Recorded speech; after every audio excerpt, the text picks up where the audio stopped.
Welcome back to another episode of The Hardcore Casual with your boy, Base the Kid. As always, please like and subscribe, share with a friend, a colleague, a relative, an enemy, an associate, anyone in between. I appreciate all the likes, all the views. This video had a certain route in mind, although that's quickly been altered based on some stuff that's kind of just come out, and I guess I've got to give my take on it.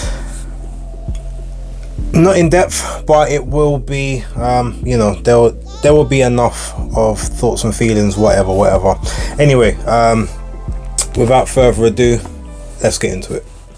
I guess to kick things off really quick, you had the kickoff press tour, the New York leg of Canelo and Charlo. Very respectful, very peaceful. There was a lot of high praise, I guess, from both sides.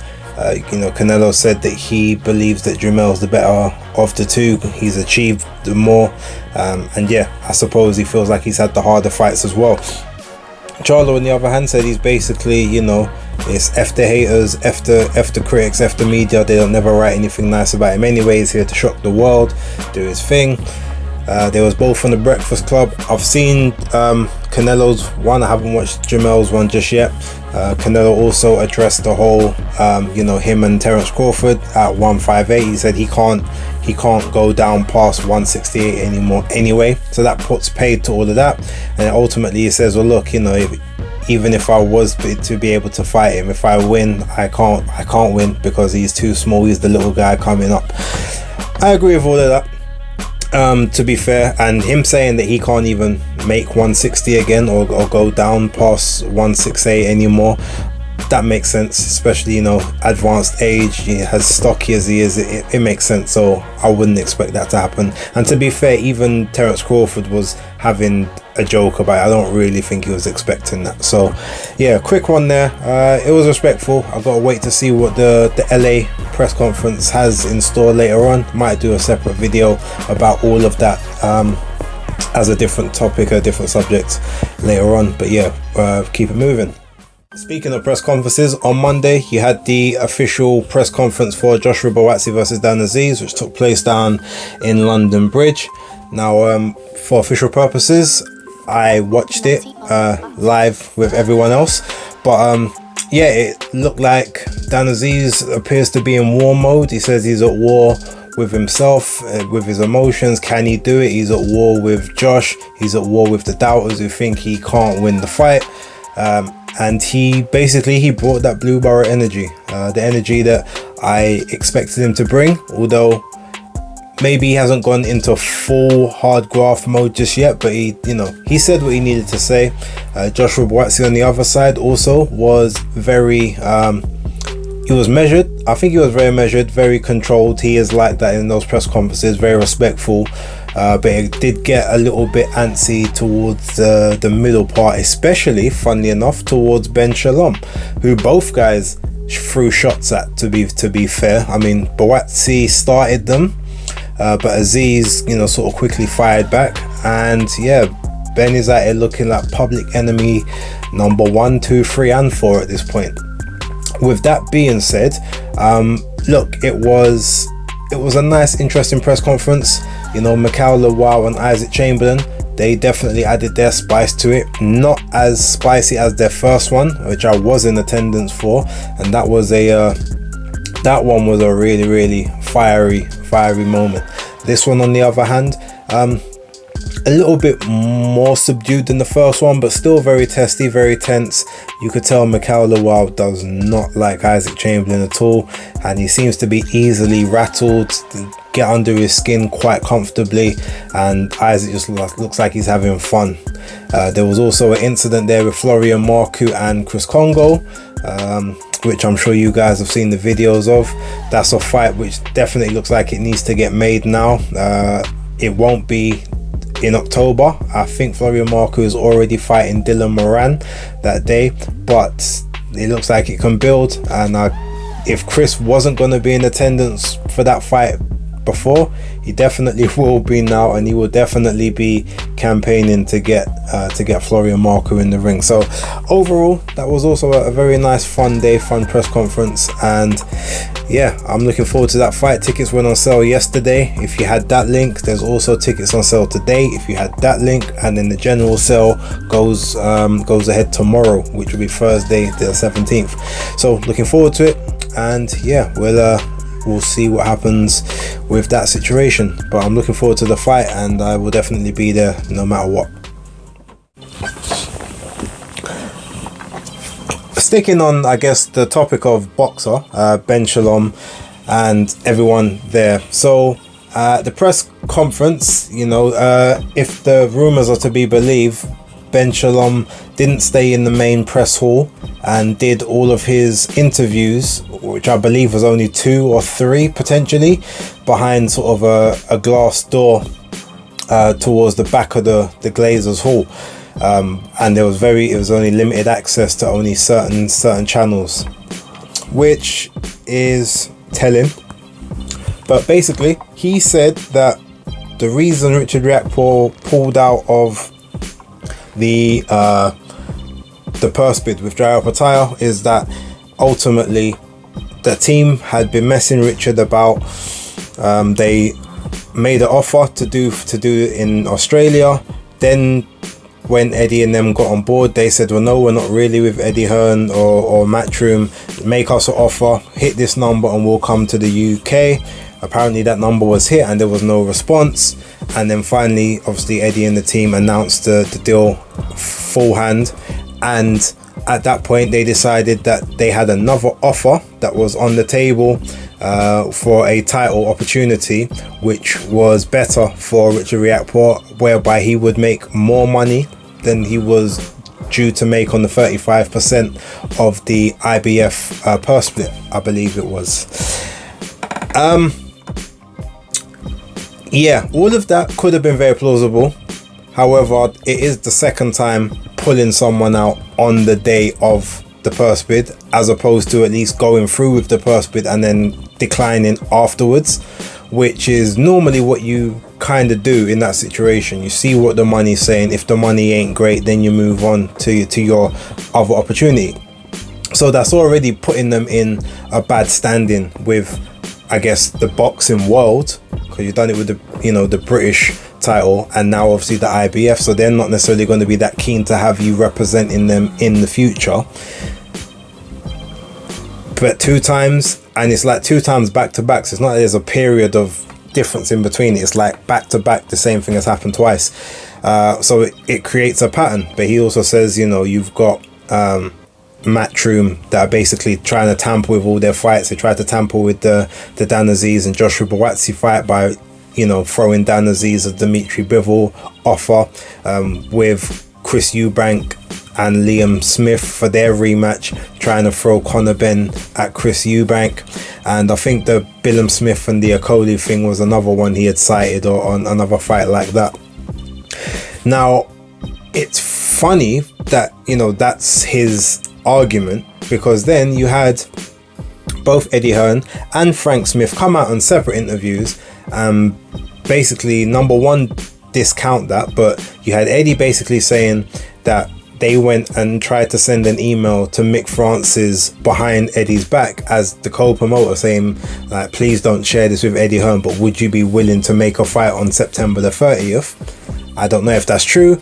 I'm sure if they really wanted to, they could leak the email to prove that it happened or whatnot, but having that news out there is interesting. But then you also had Frank Smith saying, well, you're saying that we interfere with all of your fights. Half of your entire roster come from Matchroom.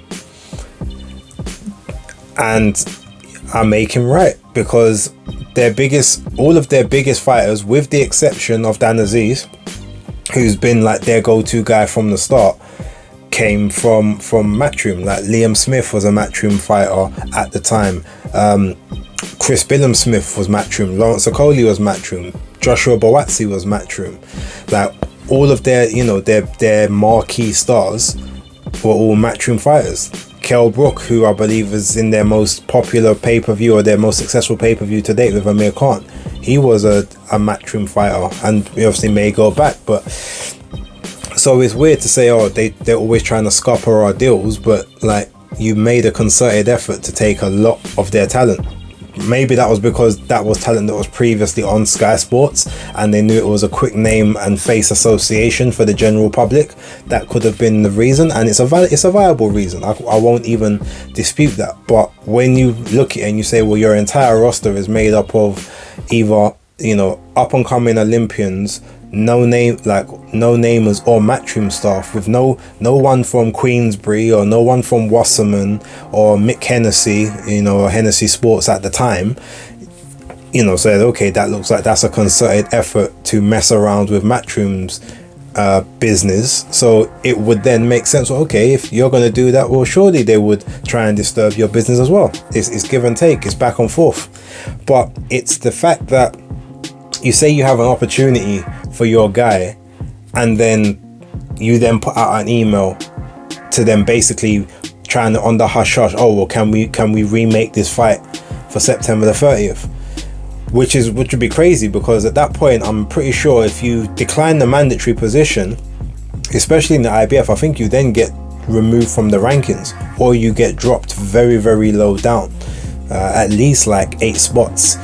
So I don't know the full ins and outs. From hearing the whole situation, it just doesn't look good for Boxer personally. Like, if you had a better option, I'm sure that option came about quicker than the day before. And even if that is the case, do the purse bid. If you lose the purse bid, then you can explore the other option. If you win the purse bid, you can then look at both the options you've got on the table and see which one is better for your fighter, which one is more valuable. Because at this point, you've only got supposedly this one option, or maybe 2, whatever it is, but your options are now limited. You've purposefully removed an option from your fighter, which may have actually been the most lucrative overall. Because as the mandatory for that particular title, you are not going to get forced to take a mandatory for at least 18-24 months, depending on which organization it is. So realistically, you could have 2 or 3 voluntaries as the champion and gone on your almost gone on like a world tour if you really wanted to. Whereas if you're taking a voluntary option against another champion, more than likely your next fight is going to be a mandatory. So yeah, it all looks bad. It doesn't look good for Ben Shalom. The 2 interviews I listened to, neither of them particularly made that much sense to me in the methodology. Yes, there is plausible scenarios within them, but ultimately, like, it don't look good, and it makes sense as to why only a select amount of, you know, channels were allowed to get that interview, because I'm assuming it was probably the channels that wouldn't push back too much, especially, you know, people like Danny Flex, and definitely wasn't gonna rumble the cage and challenge any of the answers. So it is what it is. Boxer look in the mud at the moment, or Ben Shalom specifically. Sky are really missing Adam Smith, and I never thought I'd say that. I never thought that would come out of my mouth, but that's what it looks like at this point in time. But on the bright side, at least they do have that fight, Buatsi and Aziz, is going to be a tremendous occasion, and they've got a pay-per-view box office event in Smith Eubank too, to look forward to. So yeah, let's see where that moves on moving forward, and yeah, I'll keep up to date on the updates between the slanging match of Boxer and Matchroom. Should be fun. And last but not least, I heard, you know, rumors about 4 days ago now, so we're talking about on Sunday or Monday, about possible unfavorable news for Alicia the Baumgardner. And it's now come out via report by Dan Raphael that apparently 4 sources have confirmed, or 4 sources that have knowledge of testing process have come out and said that a test was failed of hers on the 10th of August. I think it's an anabolic steroid called, I think it's called Masterolone, which apparently is supposed to be like almost like a hormone replacement or a testosterone replacement for people with low testosterone, and it can be stacked with something else. I'm not sure the details. I did a quick bit of reading on it. However, that's what's kind of come out. Like I said, the rumors was out there 3-4 days ago, and now it's being reported that allegedly the test was taken on the 27th of July, which was 2 days before her fight on the 29th, and the results came back on the 10th. So what's that, 2.5 weeks, give or take? I don't know what to think at this point. I want to wait for an official statement or report, or a process to go through, whereby obviously they have their time in court, or they have to test the B sample or whatever. I am not passing judgment at this point, but it is I think it's sad that I had to hear it, kind of thing. I look at Alicia as just a phenomenal athlete in general, so I would never really think that she would have to resort to that sort of stuff. Hence why I am not jumping to conclusions, which I don't do anyway. I give everyone a due process. It doesn't look great at this precise moment, because obviously whenever you test, it's public, it's trial by media, trial by public, and you are guilty until proven innocent, and not the other way around, unfortunately. I'm gonna rock with her on this one. She's provided me numerous evenings of entertainment, both before and after the Terry Harper fight. So yeah, it's sad. Like it's sad that there's even the allegation, but again, I'm not passing any judgment, I'm not assigning any blame, and I'm not gonna be suggesting any punishments or outcomes until there's a resolution that comes of this. But yeah, it's not nice to see, it's not nice to read, especially when like you see the journey of some of these people. And to be fair, even if it's someone that I don't like, it's still not something that I want to see or hear. So due process where it's due and where it's needed, and I hope that the allegations are untrue, or there was a lab contamination. If that is the case, maybe a B sample comes back and is possibly clear, and if it was in her system, I hope there is a reason that is that even goes and accounts for even strict liability, to say as to the reason it was there, or how it manifested in the body. And yeah, if it comes to a point where they can prove that there was no intentional use, or it was like a minute trace, all the other tests came back clear, even if you've got to serve maybe like a little 6-month ban because of extenuating circumstances, cool. If it's something worse than that, and a more severe punishment takes place, then I guess that just is what it is. But yeah, up until any time, once we find out more, I will give more of a more of a thought and opinion on it. But until this point, due process where it's needed, due process where it's as is allowed by law and decency. And yeah, we move on. But I'm gonna leave it there. I've got a gym session to go and get prepared for now. Won't be in the best of moods for it, but hey, them's the breaks. It's a nice day, can't waste it. With that being said, thank you for watching. Hit that subscribe button, hit that like button, leave your comments. For right now, it's Hardcore Casual out.